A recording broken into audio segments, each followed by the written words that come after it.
Aujourd'hui, nous nous attaquons enfin à Léo Commune. Léo Commune est un créateur de contenu écologiste radical, anti-technologie, qui fait tout un tas de contenus, notamment sur Instagram, où il a un compte qui marche très bien. Et nous nous intéressons aux questions écologiques, évidemment. Alors, en plus, en ce moment, vous l'avez vu, c'est un sujet politique absolument de premier plan, avec les vagues de chaleur qu'on vit en France et qui ont des conséquences catastrophiques sur la santé, sur l'agriculture d'ailleurs. Enfin, là, vraiment, la situation de l'agriculture en France est extrêmement, extrêmement inquiétante.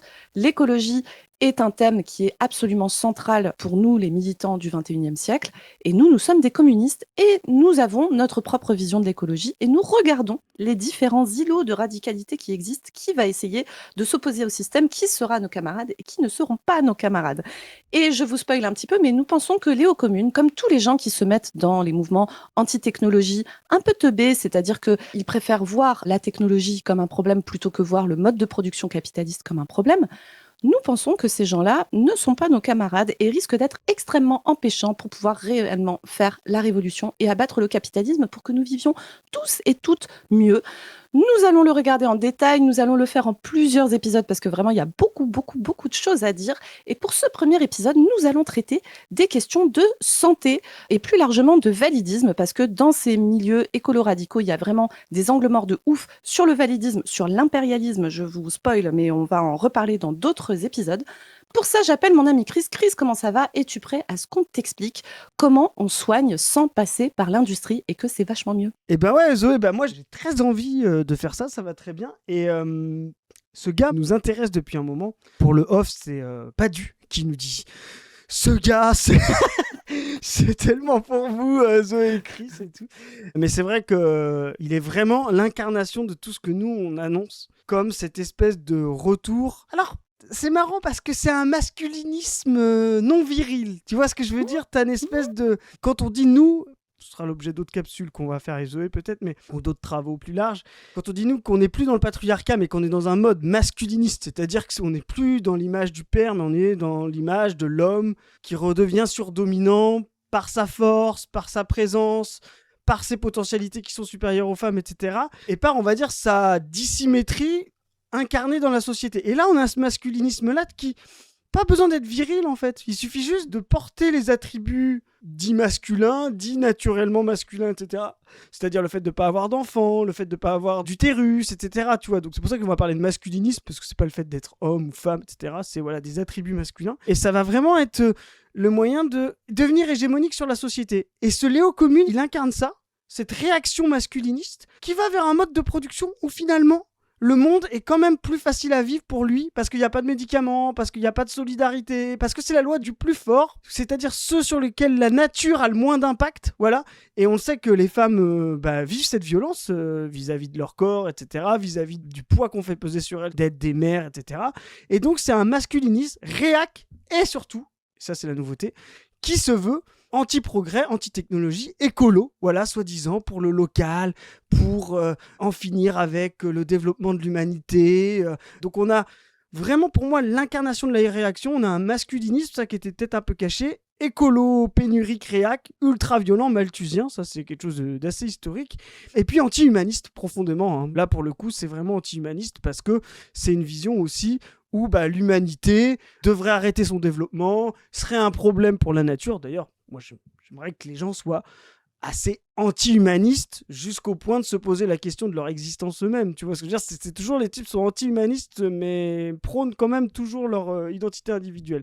Donc voilà, on a vraiment pour moi la nouvelle matrice de la réaction, de l'extrême droite, qui croise avec tout ce qu'on a dit, voilà. Et c'est vraiment très important parce que, on l'a dit dans d'autres capsules, pourquoi c'est important de nous qu'on en parle? C'est parce que c'est aussi des gens qui se disent de gauche et qui vont faire de la confusion à gauche. Voilà, c'est pas simplement l'extrême droite classique et tout. Nous, on est obligé de la surcombattre parce qu'ils essayent d'infiltrer à gauche ce genre de discours réactionnaire. Et donc, nous, il faut qu'on soit ultra vigilants et qu'on ait moyen de décoder ça et de circonscrire ces gens-là à ce qu'ils sont à l'extrême droite et ne jamais faire croire qu'ils ont quelque chose de progressiste ou de gauche chez eux. Voilà. Tout à fait. Et là, tu vois, je pense que tout le monde peut être assez surpris de ton intro, Chris, parce que moi, j'ai dit on va parler de santé. Et toi, tu arrives en parlant direct de masculinisme. Alors, vous le savez peut-être, les amis, mais le mode de pensée de Chris est particulier. Et souvent, Chris commence par la fin, ce qui explique beaucoup de choses quand on connaît le gars. Et non, mais c'est intéressant que tu commences comme ça parce que vous allez voir pourquoi, en fait, ce genre de discours particulièrement sur la santé, ce sont des discours profondément masculinistes et qui ne se vivent pas comme tels. Et tu vois, quand tu dis, toi, oui, en fait, c'est la fin de la solidarité, etc., Léo Commune, je pense que sincèrement, il pense qu'il prône une société de la solidarité, de l'entraide, etc., etc. On va pas pouvoir tout traiter dans les différents chapitres qu'on va faire sur ce gars, mais il y a notamment un chapitre où il dit vivre avec ses anciens ou vivre avec ses vieux, je crois, un truc comme ça, et où il dit que voilà, en fait, maintenant c'est horrible, les personnes âgées elles pourrissent dans des EHPAD et c'est terrible, etc. Alors qu'avant on vivait avec nos anciens et qui nous passaient des traditions et que machin et que truc. Et je pense que lui, quand il fait son petit short là de 3 minutes où il raconte ça, il se dit mais moi en fait je suis vachement plus humaniste que la moyenne des gens envers les vieux, tu vois, vachement plus. Mm. Sauf que ce gars, et c'est le problème général dans tout ce type de pensée, n'est pas matérialiste. Matérialiste au sens marxiste, c'est-à-dire partir des faits concrets, des choses concrètes, des situations concrètes que vivent les gens pour comprendre pourquoi les choses se passent comme ça et comment on peut jouer contre. Léo Commune, lui, il pense qu'on a arrêté de passer du temps avec les vieux parce que on est devenu pas gentil et individualiste à cause de la société capitaliste industrielle et je sais pas quoi. Jamais il se dit que non, en fait, c'est des transformations profondes de nos modes de vie, de la société, du rapport au monde, etc., qui font que aujourd'hui il y a un isolement des personnes âgées. Et donc, si toi, le seul truc que tu demandes, c'est faire des espèces d'incantations comme ça, de dire qu'en fait, il faudrait arrêter toute industrie et toute technologie et revivre avec ces vieux, c'est pas comme ça que ça va marcher. Et concrètement, si tu tiens ce genre de discours, tu empêches, par exemple, la création d'un service public du grand âge, etc. Et donc, ça fait que ça va être toujours les mêmes personnes qui ont à charge le fait de s'occuper des anciens dans des conditions où c'est pas possible de le faire correctement. Et ce sont des femmes, en immense majorité, plus de 90%. C'est des femmes, que ce soit dans leur boulot ou dans leur vie privée. Et donc ça, c'est un petit exemple. Et vous allez voir, là, on va vraiment rentrer dans les détails parce qu'aujourd'hui, on va regarder une vidéo de lui. On va regarder 2 d'affilée.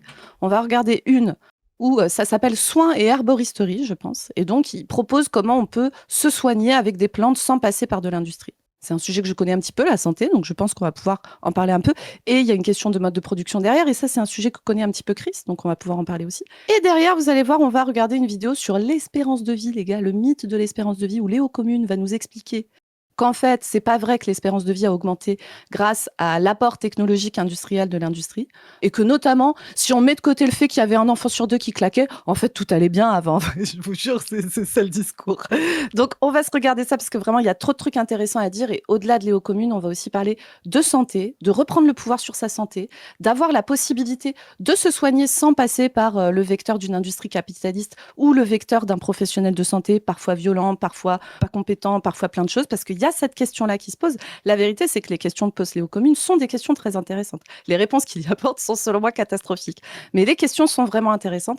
Et donc, on va pouvoir aller là-dessus. Et là, on va commencer par la première vidéo, qui est cette vidéo sur le soin et l'herboristerie. Je suis comme un poisson dans l'eau. Alors, vous allez voir, le style est très important. Le style, c'est un jeune gars, je sais pas, à vue de nez, je dirais qu'il a 25-30 ans, quoi, qui parle avec une petite voix toute douce pour dire des choses toutes douces.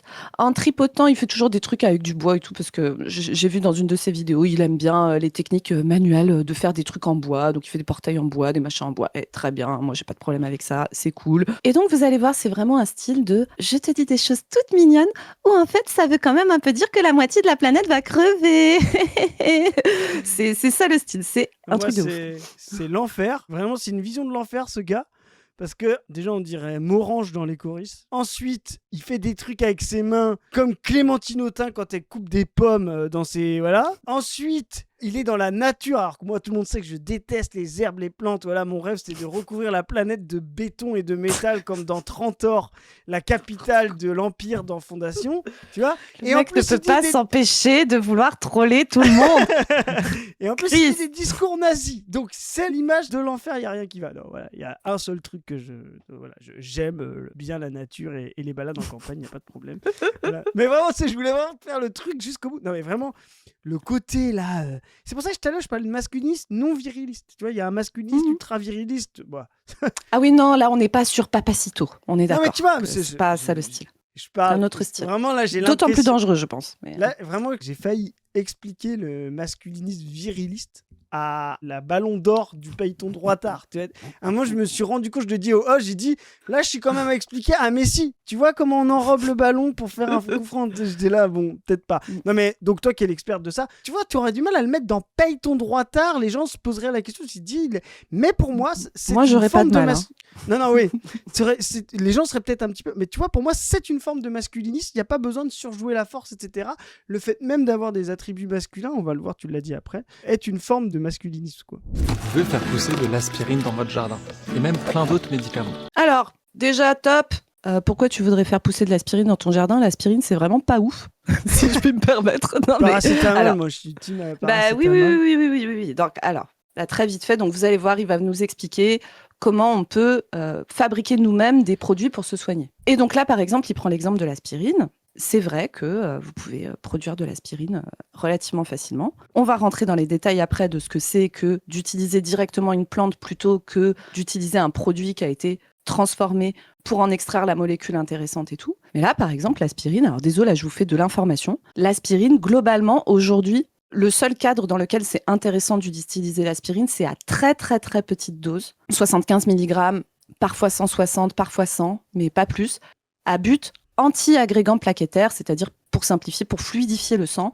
Et c'est un truc qu'on va utiliser, par exemple, pour les gens qui ont fait un AVC, qui ont eu des problèmes d'artères bouchées en règle générale et tout. On utilise ça parce que ça limite le risque d'avoir un accident cardiovasculaire. AVC, une artère de la jambe qui se bouche, etc., etc. À part ça, l'aspirine est assez peu intéressante et je le dis parce que pendant très longtemps, l'aspirine a été utilisée comme anti-inflammatoire, comme antidouleur. Et le problème, c'est qu'il y a des molécules équivalentes pour ces mêmes buts, anti-inflammatoires, antidouleurs, mais qui ont un profil d'effet indésirable qui sont beaucoup moins emmerdants que l'aspirine. Donc voilà, c'est surtout les anciens, qui sont habitués à prendre un aspégique 1 gramme quand ils ont mal à la tête, etc. Vous avez peut-être encore des gens dans votre entourage qui vous conseillent ça. Il vaut mieux, pour l'immense majorité des gens, utiliser plutôt du paracétamol dans cet objectif-là, sans passer par un médecin, etc., qu'utiliser de l'aspirine. Alors, la différence, c'est que le paracétamol, c'est une molécule de synthèse, c'est une synthèse qui est très simple, c'est très facile à faire, le paracétamol, mais qui vient de la houille, etc., qui vient de carbone fossilisé, quoi. Mais c'est marrant parce que du coup, ça me fait penser à... Tu sais, on appelle la rémanence dans les structures mentales. Marxiste, le doigt levé comme ça. Mais c'est vraiment le truc de... Ça a tellement marqué la civilisation, tu vois, quelque part occidentale et du centre, voilà, et industrielle, de prendre un aspirine quand t'as mal à la tête. C'est que moi, je pense que j'ai jamais pris d'aspirine de ma vie, tu vois. Je pense pas, j'ai toujours pris du Feralgan, d'Afalgan. Donc du paracétamol. Voilà, c'est ça, du Doliprane, voilà. Moi, je dis les marques, parce que moi, je suis dans le monde industriel. Donc Doliprane, c'est Sanofi, par exemple, voilà, sinon c'est du paracétamol. C'est quoi c'est Bayer, non? Et Feralgan, un truc comme ça. C'est possible, ouais. Et bref, mais par contre, on dit quand même, oh, putain, j'ai mal au crâne, faut que je prenne une aspirine. Tu vois, c'est genre... Alors qu'on prend un paracétamol, mais ça a vraiment été une molécule très importante justement dans l'antidouleur, dans la médicalisation des gens. Ça a été une révolution de dingue en fait de pouvoir utiliser ça et ça a été très utile et il y a plein de molécules comme ça qu'on a beaucoup utilisées en médecine, qu'on n'utilise plus dans leur indication première ou plus beaucoup parce que je dis pas qu'il faut... Il y a des cas dans lesquels c'est intéressant d'utiliser l'aspirine à but anti-inflammatoire mais c'est vraiment des cas très très très spécifiques et globalement le tout venant, c'est mieux de pas utiliser ça. Mais en fait, l'avancée des connaissances et tout fait qu'un truc que tu as utilisé qui a été hyper utile à une époque est supplanté par autre chose qui est moins cher, moins compliqué à produire, mieux toléré, etc., etc. Mais c'est comme, j'en discutais avec, c'est une petite anecdote comme ça, c'est la pas du team, mais c'est comme ça que j'en discutais avec une autre médecin que toi. Tu n'es pas ma seule médecin. Mais tu sais, c'est comme l'expression prendre un cachet, alors qu'en fait, on prend plus de cachet depuis bien longtemps, on prend des comprimés ou des gélules, voilà. Ouais. Mais voilà, prendre un cachet, c'est resté dans les mœurs, alors que c'est quelque chose qui a disparu, je pense, depuis les années 60, un truc comme ça, en termes de conditionnement. Il y a un domaine qui est aujourd'hui complètement oublié, alors que ça a été le fondement de la médecine dans toutes les sociétés humaines. C'est l'herboristerie. Alors moi, je trouve que c'est un truc de ouf de dire que ça a été complètement oublié quand tu rentres dans n'importe quelle pharmacie de France et de Navarre, tu as un tiers de la boutique qui est consacré exclusivement à ça. Santé naturelle, herboristerie, machin. C'est un marché de dingue. Et pour des raisons, parce que les gens... Mais non, mais c'est, tu vois, c'est quand même vraiment... Léo Commune, globalement, a besoin de sortir de sa chambre, je pense, et de se confronter au vrai monde. Et ça, c'est un signe, tu vois, par exemple. Dire ça, mais sérieusement, moi, je suis, donc, pour ceux qui nous découvrent sur cette vidéo, je suis médecin généraliste, c'est mon travail. Et donc, toute la journée, je vois des gens qui sont en demande de prendre peu de médicaments pour de très, très, très, très bonnes raisons, parce qu'ils ont peur des effets indésirables, parce qu'ils ont peur que ça se mélange avec d'autres trucs, parce qu'ils ont peur de mal les tolérer, etc. Parce qu'ils ont aucune confiance dans l'industrie pharmaceutique capitaliste, ce en quoi ils ont parfaitement raison, on va développer pendant la vidéo, mais vraiment ils ont fort, fort, fort raison, et qui sont en demande de traitements dits naturels, notamment de pouvoir utiliser des plantes, etc. pour se soigner, sans non plus d'ailleurs être conscient que les plantes, beaucoup de plantes contiennent des principes actifs. Et qui dit principe actif dit potentiellement effet indésirable aussi. Donc voilà. Bah, ça me fait rire parce que tu parlais de ton métier, pour ceux qui me découvrent. Je travaille moi-même dans l'industrie et j'ai commencé ma carrière dans l'industrie parapharmaceutique, c'est compléments alimentaires et tisanerie, tu vois. Et donc, juste, c'est des centaines de millions et des milliards d'euros de chiffre d'affaires industriel de vente de l'herboristerie. Voilà, c'est... Et là, tu vois, je fanfaronnais un peu. C'était vraiment très pédant tout à l'heure quand j'ai parlé de rémanence des structures mentales. Mais là, on y est vraiment. Il me fait penser à ce que disait Grégoire Chamaillou. La Société ingouvernable, un très bon livre. Je sais que tu as bien aimé toi aussi, Zoé. Oui. Quand il se moquait un peu de Foucault, qui dans les années 70 critiquait la société un peu patriarcale, ancienne, industrielle, très verticale et tout. Alors qu'en fait, au même moment, ce que dit Grégoire Chamaillou, c'est que c'est une société qui est en train de craquer de partout. Et le réel, pour les personnes vraiment intégrées dans la société, c'est-à-dire pas les profs d'université de Vincennes comme Foucault entre deux voyages au Maroc, mais c'était vraiment de contenir justement les gens qui désertaient, les gens qui étaient en manif, les gens qui ne venaient plus au boulot, etc. Et ben là, il a cette rémanence-là des gens à l'écart de la société. Il critique une société, genre qu'il y aurait plus d'herboristerie, on serait sur le tout chimique, etc. Alors que c'est une société qui n'existe plus depuis 25 ans. C'est vraiment le retour des plantes, la critique de la chimie, la critique de l'industrie, etc. C'est un truc. L'industrie du bio, enfin je veux dire, je parlais de Rika Zaraï, tu vois, pour ceux qui savent. Des fois, j'ai un peu des rêves de mecs qui ont 75 ans, tu vois. Mais c'est déjà une meuf dont Coluche se moquait parce qu'elle était dans le délire antimédical des plantes, etc. Tu vois.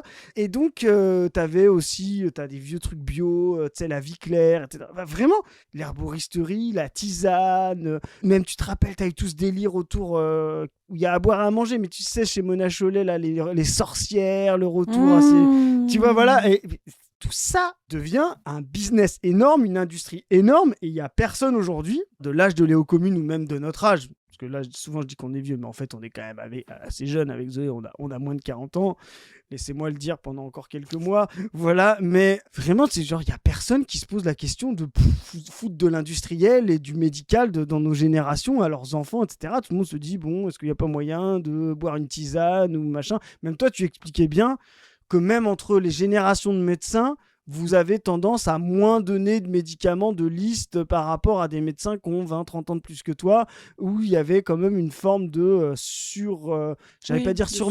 Surprescription, surprescription, tu peux le dire. Voilà. Ce qui est toujours le cas dans ma génération, d'ailleurs, on va développer, hein, mais en fait, la réalité, c'est qu'on utilise beaucoup trop de médicaments pour des choses qui pourraient se traiter sans médicaments ou avec d'autres types de médicaments que ceux qui sont prescrits. Donc vraiment, il a 20 ans de retard, le gars. Donc, toujours pareil, c'est des gens qui ne comprennent pas le réel et qui décrivent un réel qui n'existe plus. L'herboristerie est un truc qui a un taux de croissance à 2 chiffres aujourd'hui, quoi. La connaissance et l'utilisation des plantes à des fins médicinales. Chaque plante, elle a un ou plusieurs usages et elle peut être utilisée de différentes manières. À mâcher, en tisane, en cataplasme, en huile. Et ce qui est fou, c'est... Ce qui me fait marrer, c'est que... je pense que un ingénieur va chez Biocop, Léo Commune. C'est ça. Il y a un rayon librairie. Les 3/4 des bouquins, c'est que ça. Il y a 1/3 de la Biocop, c'est que des trucs genre fais-toi tes tisanes toi-même, fais-toi tes cataplasmes toi-même. Enfin, vraiment, désolé, on se répète, mais c'est ouf de se dire on a perdu ses savoirs, alors que c'est partout. Puis c'est surtout qu'en fait, il nous fait croire que ces savoirs-là, tu sais, il les aurait redécouverts dans un vieux grimoire de sa grand-mère qui était sorcière et qui aurait été brûlée à Salem. Alors qu'en fait, littéralement, le réinvestissement de ces, comment dire, au-delà de l'effet marketing, parce qu'il y a un effet aussi de, voilà, le réinvestissement de ces substances-là, c'est littéralement une connaissance de l'industrie chimique. Je veux dire, vraiment, savoir quel bienfait il y a dans chaque plante ou dans chaque fleur, etc.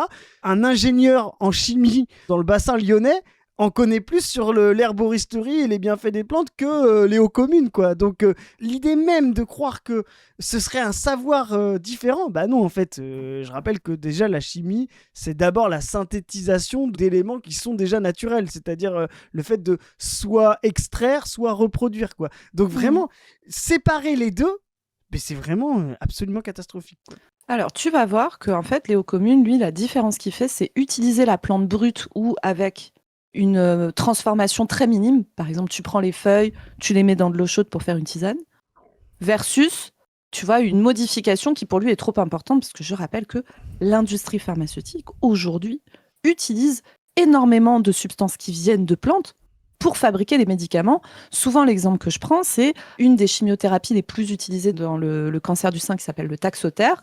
Bon, ben, le Taxotere, ça vient d'un produit poison qui est issu de l'if. Les gens, par exemple, qui ont des chevaux ou qui prennent soin des chevaux connaissent très bien ce buisson parce que c'est des buissons qu'il ne faut surtout pas laisser dans le champ avec un cheval parce que si le cheval le mange, il en meurt. C'est aussi toxique hautement pour l'être humain, mais utilisé d'une certaine manière, on utilise cette toxicité à but de tuer une tumeur et c'est notamment utilisé dans le cancer du sein, etc. Et c'est des choses qui viennent de la nature, la fameuse nature, quoi. Par contre, il y a des niveaux de transformation qui sont importants, qui est ça qui pose problème à Léo Commune. D'un côté, il y a une forme de cohérence que je salue, parce qu'il y a beaucoup de gens qui sont en mode la naturopathie, machin et tout, et qui au final passent leur vie à acheter des putins de gélules en pharmacie, en plus ils vendent. Non mais, et moi j'en veux pas à ces gens parce que les gens ils sont en demande de solutions pour leur santé. S'ils vont acheter des pilules, tu vois, 70 boules la boîte que tu es censé prendre pour un mois et tout, non remboursé dans une pharmacie. Mais c'est, t'inquiète que ça fait de la caillasse, ça fait de la caillasse de ouf là-dessus, en allant chercher des gens qui sont en vulnérabilité, qui parfois n'ont pas de réponse à leurs problèmes de santé qui sont donnés par la médecine conventionnelle, ont été maltraités par des professionnels de santé, enfin, ont eu des effets secondaires importants de leur traitement, etc., etc., et se retournent vers des trucs qui sont tout autant ultra transformés, tout autant fabriqués par une industrie, mais qui se revêtent d'un truc un peu nature, machin et tout, ce qui est relativement scandaleux, hein, clairement. Et donc lui, à la limite, il a cette forme de cohérence-là, de dire, ça non plus, ça va pas, tu vois, et de pas aller nourrir cette espèce d'industrie-là. Mais vous allez voir la réponse qu'il va apporter, et en fait, ça pose aussi problème. C'était très commun. En fait, les paysans et les artisans à l'époque, ils avaient tous un potager où ils cultivaient du blé, des courgettes, mais aussi de la sauge et de la mélisse. Au IXe siècle, Charlemagne il a diffusé partout en France une liste de 70 plantes que chacun pouvait faire pousser chez soi pour être autosuffisant. Ce document, il s'appelle le Capitulaire de Willis et c'est une ressource hyper précieuse. T'imagines la gueule de la ressource ? Une putain de liste de 70 plantes que tu trouves dans n'importe quel bouquin de phyto, tu vois. Non, mais pardon. Tu sais, il y a cette espèce de truc, tu sais, de oh là là, comme c'est très ancien et tout ça. En plus, c'est vraiment, t'as envie de dire, mais du coup, toi, tu crois que c'était la royauté à l'époque qui prenait soin des gens, tu sais comment se passaient les hiérarchies sociales au 9e siècle. Enfin, bon, bref. Et je pense qu'il y avait un effet, si tu veux, progressiste de Charlemagne de l'époque, tu vois, qui pense la société, mais effectivement, il y a des symétries. Mais ce que je veux dire, c'est qu'il faut être tellement anti-progressiste pour faire croire qu'on connaissait mieux les plantes. Parce que même si tu vas sur les plantes, qu'on connaissait mieux les plantes sous Charlemagne que ce qu'on en connaît aujourd'hui, grâce justement à toutes les technologies de synthétisation. Enfin, je veux dire, une encyclopédie des plantes aujourd'hui chez Larousse, ça vaut 1000 fois mieux que la putain de liste de Charlemagne. Même Charlemagne lui-même, si tu lui t'avais une machine à voyager dans le temps et que tu lui envoyais l'encyclopédie de Larousse, il dirait pas mal quoi, balance-moi cette liste que j'ai fait là, tu vois. Vraiment. Et là, t'as vraiment un anti-progressiste. Et l'anti-progressisme est un anti-humanisme profond. Parce que ça veut dire qu'il n'y a pas d'avancée, il n'y a pas de possibilité de transformation, ça veut dire qu'il n'y a pas de possibilité d'élévation de l'être humain, tu vois, il y a un côté extrêmement statique, et à la fin, ce qui fait justement le bien, le mal, ou le bon et le mauvais, si on veut parler comme Spinoza, ça n'est plus un effort collectif d'apprentissage général et de maîtrise de soi et de maîtrise de son environnement, et qui justement, sur lequel tout le monde participe, donc un effort collectif, c'est effectivement une petite élite qui dit ce qui est bien ou ce qui est pas bien. Et c'est pas un hasard que le mec, il va chercher Charlemagne, c'est-à-dire l'empereur descendu de Dieu, etc., qui a donné le bon, le pas bon, le bien, le mal, etc. C'est-à-dire que quand vous êtes anti-progressiste et que vous n'avez pas ce sens de l'histoire collective vers le mieux, vers l'unité, vers le progrès, à la fin, vous avez un monde statique où il y a des gens intelligents qui disent à des imbéciles ce qu'il faut faire. Et là, je dis pas qu'il se prend pour Charlemagne, Léo Commune, mais bon, bref, je suis pas sûr qu'il aura la même destinée. Mais en tout cas, il y a cette réalité-là de dire en fait, de tout temps, c'est tout le temps pareil. Et il y a des gens qui sont là pour dire ce qui est bien, ce qui est mauvais. Il n'y a pas d'effort collectif vers le bien ou d'élan vers le bon et le mauvais, quoi. C'est vraiment très, très, très élitaire comme vision du monde. Par exemple, on peut utiliser la guimauve pour soigner les problèmes de voie respiratoire. On peut utiliser le plantain pour les piqûres et les brûlures. Il y a la Ça, rue c'est vrai. qui aide les femmes à avorter. Et il y a Oui. Alors, bon, tu vas sur la guimauve et les problèmes respiratoires. Alors ça, c'est des trucs que tu retrouves énormément en phyto aussi, mais bref, quel problème respiratoire tu vois déjà? Enfin, avoir une infection pulmonaire à pneumocoque, c'est pas la même chose qu'avoir de l'asthme, c'est C'est pas la ça. même chose. Enfin, Toujours il y a à chaque différents fois, types c'est de- pour soigner des petites Alors, maladies, quoi. Enfin, ou des oui, petites infections, quoi. mais pas que. Et là, tu vois, en fait, ils disent tu peux l'utiliser pour ça, pour ça, pour ça. La vérité, c'est que, en réalité, dans une plante, la teneur en molécules actives, prenons le cas des plantes où il y a vraiment un principe actif qui est efficace sur un problème de santé. Il y en a plein et ça existe, si tu veux.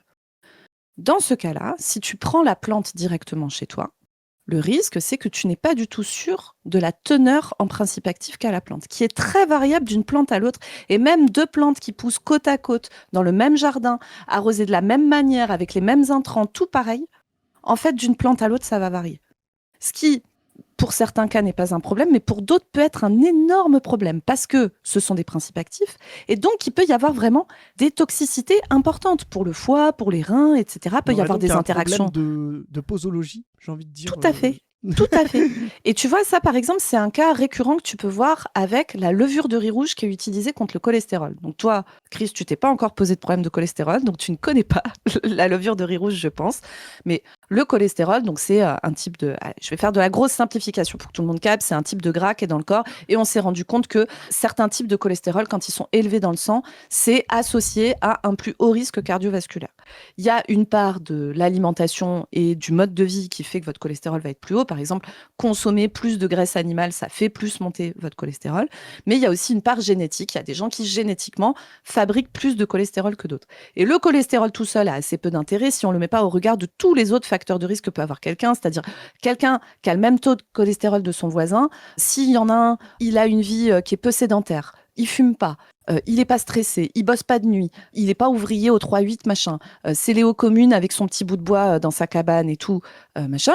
Il n'a pas d'hypertension, il n'a pas de diabète. En fait, le fait qu'il ait le cholestérol un peu haut, globalement, c'est pas très grave, tu vois. Par contre, quelqu'un qui a 65 ans, qui a deux de ses frères et son père qui ont fait des infarctus à des âges précoces à 50 ans, qui fume, qui a du diabète, qui a de l'hypertension, qui a été éboueur, qui a bossé avec des horaires à la con toute sa vie et tout, lui, il a déjà beaucoup de risques de faire un problème. Donc, si en plus il a le cholestérol élevé, ça augmente le problème. Et là, je ne vous parle pas du cas des gens qui ont déjà eu un problème de santé, AVC, infarctus, où là, il est nécessaire de faire baisser le cholestérol pour limiter le risque qu'il y en ait un deuxième. En gros, les médicaments principaux qu'on utilise pour ça, c'est un truc qui s'appelle les statines. Et ça, ce mot, ça doit te parler, Chris, parce que les statines, par contre, c'est un truc dont on a beaucoup parlé à la télé, à la radio, etc. Il y a plein de fois où on utilise des statines qui sont trop actives, où on les utilise dans des mauvais cadres. Bref, il y a des gens qui sont sous statines qui n'ont pas beaucoup de bénéfices à y être. Il faut dire les choses.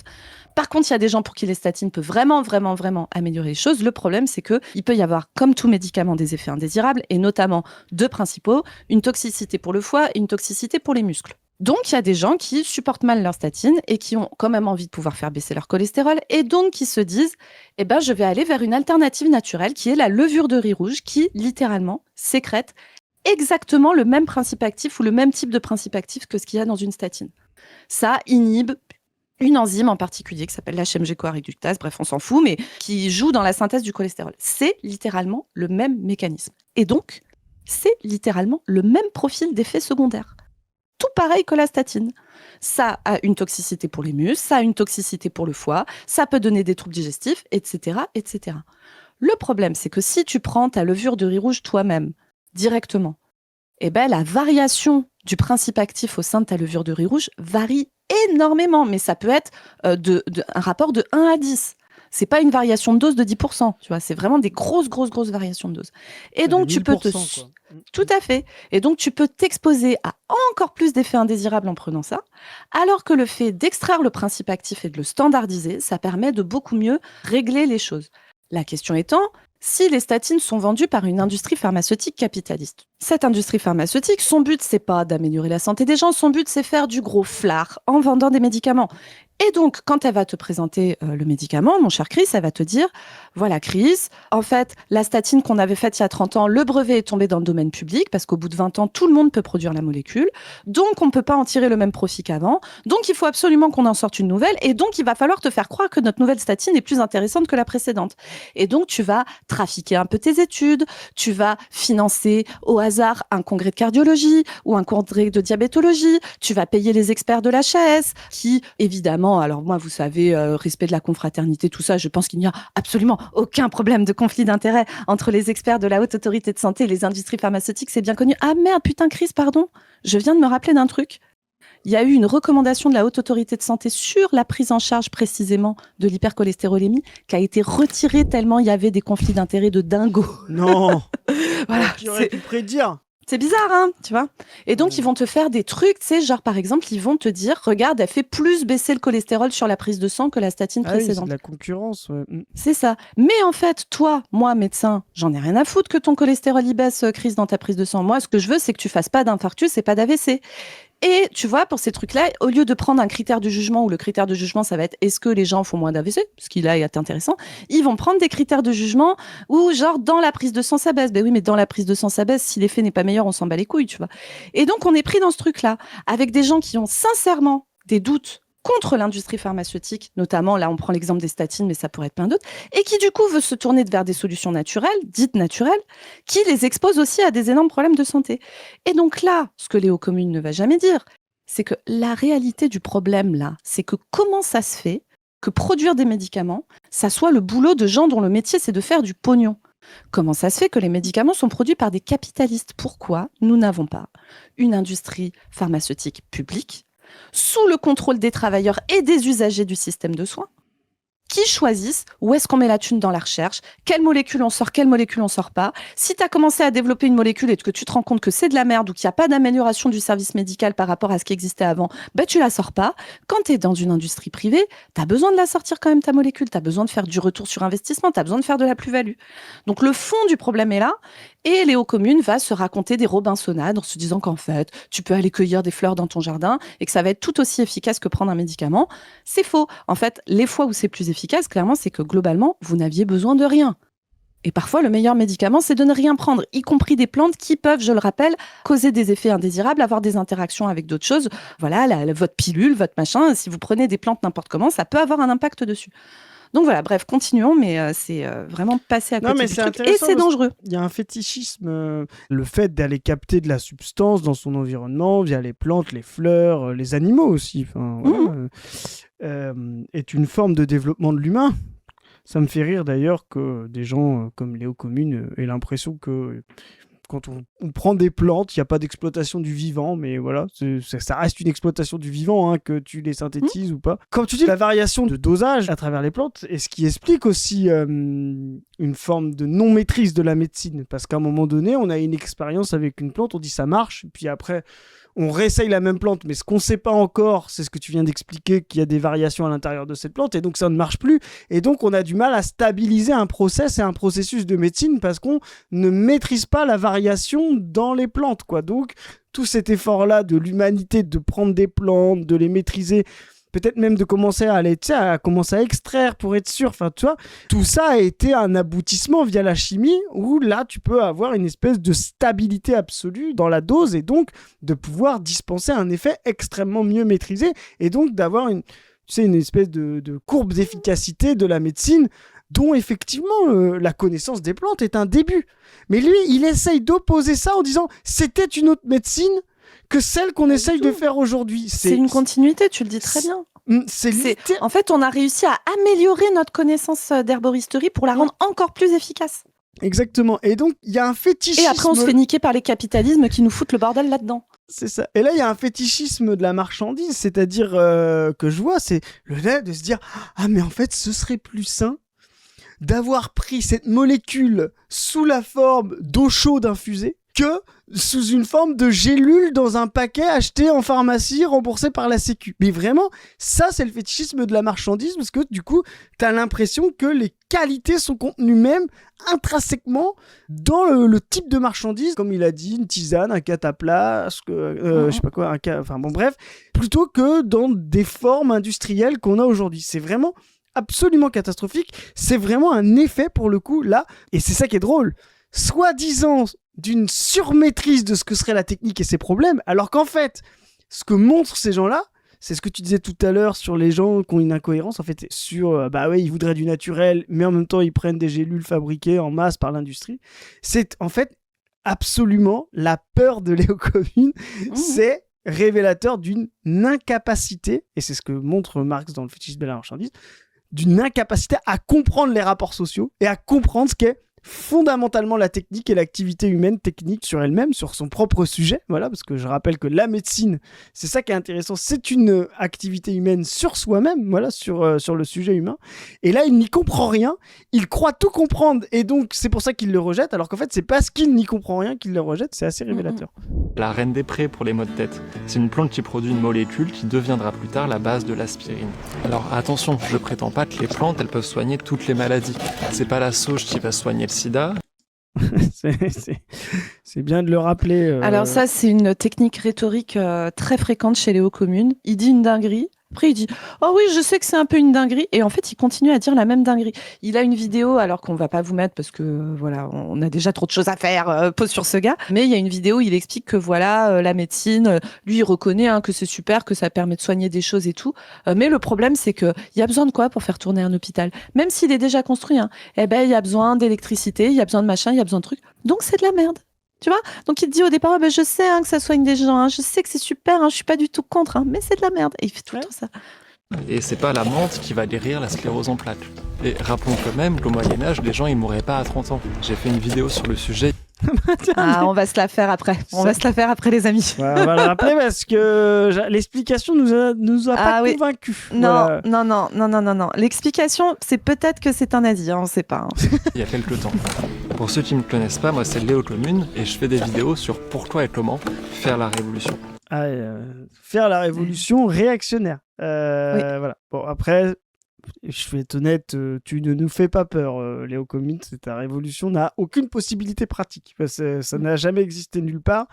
Ce romantisme réactionnaire, au mieux, restera une cabane dans les bois avec quand même un groupe électrogène, je pense, quand il y aura un vrai problème. Léo Commune, on les connaît, parce qu'il faudra quand même que tu fasses tourner tes petites vidéos. Parce que je sais pas comment ça fonctionne, les vidéos sur Internet, avec des technologies, tu sais, Zoé... non démocratique. Après, lui, là-dessus, non, mais après, moi, je vais être honnête là-dessus, Chris, pour pas être de mauvaise foi. Je pense que lui, là-dessus, il est dans le truc, ils nous vendront la corde avec laquelle on les pendra. C'est-à-dire qu'ils se disent, de toute façon, je suis dans cette société-là, c'est de la merde, j'utilise cette technologie de merde que j'aime pas, mais c'est pour diffuser mes idées pour qu'un jour elle meure. Tu vois, je pense qu'il a quand même cette honnêteté intellectuelle-là. Ouais. En tout cas, moi, j'ai pas été convaincu par ça. On va aller voir sur son truc sur 30 ans. Parce que là, il est quand même en train de me vendre que fumer de l'opium, c'est mieux que l'héroïne et que mâcher de la coca, c'est mieux que la cocaïne en poudre. Moi, je suis pas d'accord. Mais bon, bref. Mais à mon avis, c'est moins bien. Tu vois. En fait, c'est pareil, mais en plus ou moins efficace. Voilà, c'est ça, exactement. Juste ça le truc, quoi. Voilà, donc. Enfin, c'est pareil. Fumer de l'opium et s'injecter de l'héroïne, c'est pas exactement le même délire. Mais en vrai, ça reste des opiacés. Mais tu vois, là, moi, en fait, le gars n'a pas comme objectif principal que les gens vivent en étant bien. Tu vois, c'est pas ça son but. Mais tu vois, là, sur ce truc-là, il y a vraiment un truc important là-dedans. Tu sais qu'on est allé dans ce festival, tu t'en souviens, Chris, c'était un festival très écolo, etc., où il y avait notamment une part de gens qui étaient très, on va dire, méfiants de la médecine conventionnelle. On discutait avec un camarade qui a été notamment dans des trucs de Pierre Rabhi, etc., si vous voyez un peu ces trucs-là, les colibris et tout ça, qui a vu l'entrisme d'extrême droite qu'il y avait dans ces milieux-là et qui a fait tout un travail de dénazification de ces milieux écolos-là. C'est très intéressant de parler avec lui puisqu'il a vraiment un regard à la fois très bienveillant sur ces trucs-là, plus que nous qui sommes moins proches de ces milieux militants-là, mais aussi très critique, notamment sur les dérives d'extrême droite qu'il peut y avoir dans ces choses. Et par exemple, sur le mouvement anti-vax, il était beaucoup plus dur que moi. C'est-à-dire que lui, en fait, il a tellement vu comment l'anti-vaxisme était une porte d'entrée vers des discours eugénistes, des discours d'extrême droite, des discours anti-avortement, etc., etc., elle dit vas-y, c'est de la merde et tout. Moi, pour le coup, j'en ai une vision de soignante, et notamment de médecin généraliste. Donc la question de la vaccination, c'est vraiment moi qui y suis le plus confrontée. C'est moi qui vaccine les bébés, etc. Et en fait, moi, j'ai beaucoup de patients anti-vax. Le mouvement anti-vax, c'est un mouvement qui est très complexe, qui peut pas du tout se résumer à il y a des gens, ils aiment la science, il y a des gens, ils aiment pas la science, etc. C'est beaucoup plus compliqué que ça.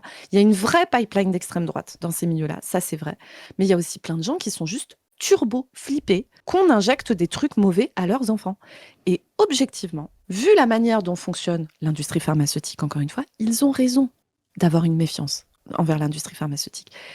Pour autant, la vaccination, aujourd'hui, en France, a permis des avancées, mais de dingue en termes de qualité de vie, en termes de limiter les handicaps. Enfin, je veux dire, les oreillons, c'est un truc, ça rendait les garçons stériles. La rougeole, ça pouvait tuer ou donner des handicaps intellectuels à vie. La poliomyélite, vous croisez encore des gens qui ont 70, 80 ans, qui ont un membre atrophié, etc. Mais c'est des gens qui ont chopé la polio quand ils étaient gamins, et la polio leur a abîmé un membre quand elle les a pas tués.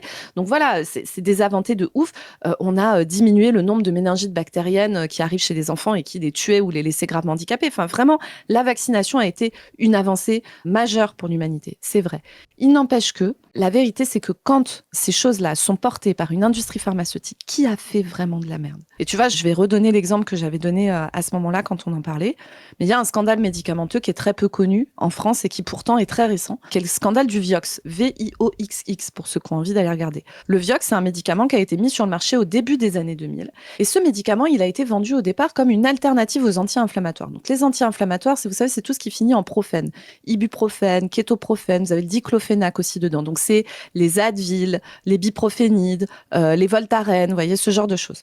Ce sont des médicaments qui ont de très grandes utilisées pour plein de choses, mais qui ont aussi tout un tas de problèmes d'effets indésirables, et notamment des effets indésirables au niveau du tube digestif et particulièrement de l'estomac. C'est des médicaments qui peuvent donner des ulcères, qui peuvent aller jusqu'à la perforation. Donc c'est des trucs qui peuvent potentiellement tuer. Enfin, il faut faire très très gaffe à ça. Le Vioxx a été vendu en disant c'est tout autant efficace, mais il n'y a pas l'effet secondaire principal de toxicité digestive. Et on a eu un rouleau compresseur de l'industrie qui a mis sur le marché le Vioxx, du labo, qui a payé des grands professeurs d'université de rhumatologie qui se sont ramenés dans des congrès de médecins généralistes, parce que c'est nous qui prescrivons le plus ces trucs-là, pour dire ne pas prescrire cette molécule, ce n'est pas éthique, si vous ne la prescrivez pas, vous mettez en danger vos patients, etc. Pourtant, le Vioxx, dès le début, dès les premières études, il y avait des signes que, en fait, probablement qu'il augmentait le risque cardiovasculaire assez gravement. Et là, je vais vous montrer une petite revue. Alors, je ne sais pas si vous allez la voir là. Hop, ça ne va pas faire le focus. Prescrire, ça s'appelle. Ça s'appelle Prescrire, vous voyez. Donc là, je vous ai pris le numéro, ça doit être le numéro de février. Donc moi, je suis abonnée à Prescrire. Prescrire, c'est une revue francophone. Vous pouvez la lire si vous voulez. Alors, c'est un peu cher, mais je pense que si vous allez dans des bibliothèques universitaires et tout ça, vous pouvez vous la fournir. Prescrire, c'est une revue qui est financée, donc je le lis, par les abonnés, sans publicité ni subvention, sans sponsor ni actionnaire. Elle est totalement indépendante des laboratoires pharmaceutiques et elle est totalement indépendante aussi des pouvoirs publics qui, parfois, sont très en lien avec les labos pharmaceutiques. Cette revue a levé énormément de scandales médicamenteux parce qu'ils ont une méthodologie qui est de ne pas écouter les industriels, d'être critiques, de ne pas se faire payer par eux et de faire des analyses d'études scientifiques. Ça marche plutôt très bien comme méthode. Et donc, dès la sortie du Vioxx, Prescrire a dit attention, ça pue du cul, l'étude est bizarre, vraisemblablement, il y a une augmentation du risque cardiovasculaire. Prescrire n'est pas au pouvoir au ministère de la Santé, on ne les a pas écoutés, on a mis ce truc sur le marché. Il a été retiré au bout de 2 ou 3 ans. Donc c'est très rapide pour un médicament. On n'a jamais eu d'études en France qui ont été faites. Par contre, aux États-Unis, qui ont tout un tas de problèmes, mais qui ont quand même un certain nombre de contre-pouvoirs, il y a eu une énorme enquête qui a été faite par la FDA, la Food and Drug Administration, qui est sorte d'agence du médicament états-unienne, mais qui gère pas que le médicament. Bref, ils ont fait une grosse étude et ils se sont rendus compte que le temps de mise sur marché du Vioxx aux États-Unis, donc en 2 ou 3 ans, c'est 120 000 accidents cardiovasculaires, dont 30 000 morts, ce médicament. Et en France, on n'a pas d'études, mais vraisemblablement, il y a des milliers de gens qui sont morts de ça. 30 000 morts, 90 000 accidents cardiovasculaires. Non, accident cardiovasculaire, vous n'êtes pas mort, c'est vous avez fait un AVC ou un infarctus, votre vie n'est pas la même. Donc imaginez la gravité du truc, la gravité des conséquences. Et alors vraiment, là, c'est très intéressant d'aller regarder, comme pour l'affaire Mediator, comment se sont passées les chaînes de décision, comment les industriels ont littéralement pénétré les cercles de pouvoir, payé les experts, etc. C'est un véritable scandale. Et Léo Commune, lui, va se dire, le problème, c'est les médicaments. Moi, comme je sors de chez moi, de ma chambre, et que je suis au contact de gens malades, je dirais non, le problème, c'est la manière, c'est le mode de production du médicament. Tant que l'industrie pharmaceutique sera une industrie privée, capitaliste, qui a pour objectif de faire de la rentabilité, ils vont mettre sur le marché des trucs qui peuvent tuer des gens. C'est mathématique. Leur objectif, c'est de faire du pognon. Si faire du pognon, ça passe par tuer des gens, ils s'en battront les couilles. Et avec les anti-vax, avec les gens qui ont peur de prendre des médicaments et tout, pour moi, la seule réponse politique à donner à ces gens qui ont de vraies angoisses, qui sont fondées, qui sont vraiment fondées, c'est de dire, nous allons faire une industrie collectivisée du médicament. Moi, j'ai même pas envie de dire nationalisée parce que vraiment, le médicament doit être un bien commun de l'humanité. Moi, je rêve d'une possibilité, d'une capacité de production industrielle collectivisée, notamment en France, où on puisse fournir tous nos frères et sœurs en humanité. Je pense particulièrement aux pays de la périphérie impérialiste qui n'ont pas accès aux traitements qui existent pourtant, mais qui ne sont pas assez rentables pour que les industries aillent les vendre, etc. L'accès au traitement du sida, l'accès au traitement de la tuberculose, etc. est un scandale absolu, un scandale absolu. Et donc, notre travail, à nous communistes, c'est ça. C'est pas de chier sur les médicaments, vous allez voir, on va parler d'espérance de vie juste après, mais qui permettent littéralement de sauver la vie de millions de gens chaque année, ou d'améliorer leur qualité de vie si ce n'est pas juste un enjeu de mourir ou ne pas mourir. Mais la réponse que l'on doit donner, c'est celle-là. Le problème est le mode de production. Le problème n'est pas de faire des médicaments, le problème c'est qui les fait et dans quel but. Ouais, je suis d'accord. Et ça, c'est un truc qui est très très important. Souvent, on a l'impression que parce que une chose est produite par le capitalisme, alors elle serait fondamentalement capitaliste. En fait, le capitalisme a cette dialectique que tout mode de production a. C'est-à-dire, il a en lui-même la nécessité de fournir plus que ce qu'il intéresse premièrement les gens, c'est-à-dire leurs fabricants, ceux qui prennent du profit. Marx le dit dès les premières pages, quelque chose qui ne trouverait pas un besoin en face de son produit, c'est-à-dire un aliment qui ne serait pas consommé, un jouet qui ne serait pas joué, etc., ne pourrait pas circuler dans le monde marchand et donc n'existerait pas et ne permettrait pas de faire de la plus-value. Donc il faut quand même qu'il y ait une demande, un besoin social qui soit fourni. Et en même temps, ce besoin n'est pas le fondement même de cette production. La production, et comme tu le dis, c'est de fabriquer de la plus-value. Et ça, c'est la dialectique fondamentale du capitalisme, parce qu'il est orienté quand même à réaliser cette plus-value. Il y a une dynamique de fournir des besoins. C'est pour ça qu'il y a eu tout un effet de croissance, il y a eu un effet de développement des capacités d'abondance sur certains produits. Enfin, tu vois, il faut reconnaître tout ça, cette force qu'a eu le capitalisme à surdévelopper les forces productives. Et en même temps, il est pris dans sa propre contradiction, parce qu'à un moment donné, et c'est ça qui est très intéressant. Quand au départ, il trouve une partie des besoins et puis qu'il n'arrive pas à fournir tout le monde, il a encore un espace d'extension, donc il peut faire de la croissance. Puis quand à un moment donné, via tu vois, des dispositifs pour le coup très communistes ou la sécurité sociale, il arrive à être hégémonique, à trouver partout, et ben là, effectivement, il y a du paracétamol pour tout le monde. Il n'y a aucune raison, parce que comme tu l'as dit, c'est une molécule très simple, très contrôlée, très bien. Il n'y a aucune raison de trouver de la concurrence à l'intérieur. Il suffit juste de le produire en quantité suffisante, aux bons endroits, au bon moment, de bien le distribuer. Et le capitalisme ne peut plus faire marcher la concurrence et faire marcher de la plus-value. Donc il va essayer de le renouveler, le transformer. Là, l'autre fois, juste pour info, les gens qui prennent du Doliprane là, effervescent 1000, maintenant ils ont mis un goût cassis dégueulasse dedans. Je sais pas si t'as remarqué. Je sais pas, je prends pas ça. Moi. Toi tu prends des génériques, mais là ils ont mis jamais j'achète Doliprane, moi t'es ouf. Voilà. Et donc on m'a mis ça, tu sais, et il y a un goût cassis dégueulasse, tu vois. Alors que moi j'aimais le goût nature, tu vois, voilà, bref. Et donc, mais tu te dis ça ne sert à rien. Là, on a juste rajouté un élément dans la production pour rien. Parce que, en fait, qu'il ait goût cassis ou goût pisse, en fait, on s'en fout, tu vois ce que je veux dire. Enfin, bon, peut-être que s'il a goût pisse, les gens vont moins bien se soigner. C'est peut-être un peu. Voilà, ça pourrait avoir une vertu médicale, tu vois, mais bon, on peut avoir un truc neutre. Donc, comme tu dis, à la fin, ça reste le moyen de faire de leur profit. Donc, ils vont essayer de renouveler, changer, faire de la concurrence, etc. Et donc, de fournir un besoin, c'est-à-dire de dynamique efficiente du mode de production, on se retrouve à une dynamique contradictoire et inefficiente du mode de production, parce que une fois que le besoin est fourni, il faut quand même continuer de faire de la plus-value. Et c'est de ça qu'il faut sortir. Il faut garder cette efficience-là, la capacité qu'on a eue de mettre en œuvre les forces productives, l'organisation collective pour fabriquer du paracétamol pour tous, à tout moment, aux bons endroits, au bon moment, en bonne quantité, mais sans avoir la nécessité de devoir le renouveler, parce qu'il faut encore fabriquer de l'accumulation du capital derrière derrière, ça s'appelle le communisme, quoi. Hop, et donc là, ça tombe peut-être un peu comme un cheveu sur la soupe, mais comme d'hab avec Chris, nous parlons beaucoup trop. Beaucoup trop. Donc, cette vidéo que nous voulions faire en une seule partie, vous allez la voir en 2 parties. Et donc, sachez que vous aurez au moins 3 parties de Léo Commune. On le mange vraiment... Ah ouais. Je pense 4 ou 5, ça nous fait pas peur. En aller-retour. Ah ouais, parce qu'il y a tellement à dire.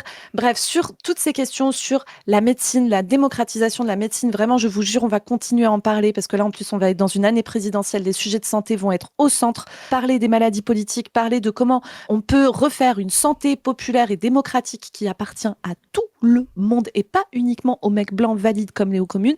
Vraiment, c'est un enjeu de ouf et c'est un des enjeux du communisme du 21e siècle sur lequel on va beaucoup travailler avec plein de camarades qui nous rejoignent et qui ont envie de travailler tout ça avec nous. Je vous rappelle bien sûr qu'il y a la diffusion du film pour Cuba qui est en cours, film énorme banger qui s'appelle À l'assaut du ciel, qui parle d'anti-impérialisme, sujet que Léo Commune devrait un petit peu mieux travailler, je pense. Et donc, si vous voulez organiser vos propres diffusions, vous avez le formulaire de contact, la-brèche.org, vous le trouvez juste en dessous, et vous avez la liste des premières diffusions qui se sont déjà organisées. Il y en a déjà eu, on a des retours trop cool. Si vous voulez aller regarder, et regarder régulièrement parce que ça s'étoffe, on a plein de demandes et dès que c'est tout validé, bien carré, on vous le met dans le formulaire, allez-y. Vous allez voir, il y en a pour tous les goûts. Là, il y a eu des diffusions dans la Creuse, dans la région parisienne, bref, c'est vraiment de la ruralité, de la France de l'Ouest, de la France de l'Est, du Sud, du Nord, du la Sud, France de la des grosse bourgs ville. et la France des tours. Exactement. C'est ça qui regarde Et le film sur Cuba. Et très bientôt, la France des 5 continents, comme dirait Mélenchon, ça, parce que on a des diffusions prévues en Amérique du Nord, en Amérique du Sud, en Afrique et au Moyen-Orient pour l'instant. On a réussi Donc, vraiment, à réunir Ruffin et Jean-Luc. Ouais, exactement. Bref, évidemment, la France des 5 continents, vous savez que nous, c'est pas la formule qu'on préfère de Mélenchon, mais bref. Sur ce, les amis, si vous voulez nous aider à faire tout ça, vous savez où ça se passe. C'est sur le Tipeee que vous trouverez en barre de description. Merci vraiment à ceux qui le font. Je pense que vous mesurez mal à quel point tout ce qu'on peut faire, c'est grâce à vous et à quel point on a prévu des trucs de ouf là dans les mois et les années qui suivent. On va essayer d'être à la hauteur de l'attente qu'il y a et de tous les messages qu'on reçoit et tout ça. Merci beaucoup pour le soutien à tous. Ça donne de la force. Comme vous le savez, on ralentit un peu le rythme cet été, mais on reste là quand même. On va pas vous lâcher. Mais c'est pour revenir encore plus en forme à la rentrée. Vous aurez des capsules natives comme celle-ci et des rediffs sur les capsules que nous, on préfère et qui, on pense, sont de bonnes révisions pour l'été. Et sur ce, on vous dit à plus tout le monde. Salut. Salut les gens. Salut.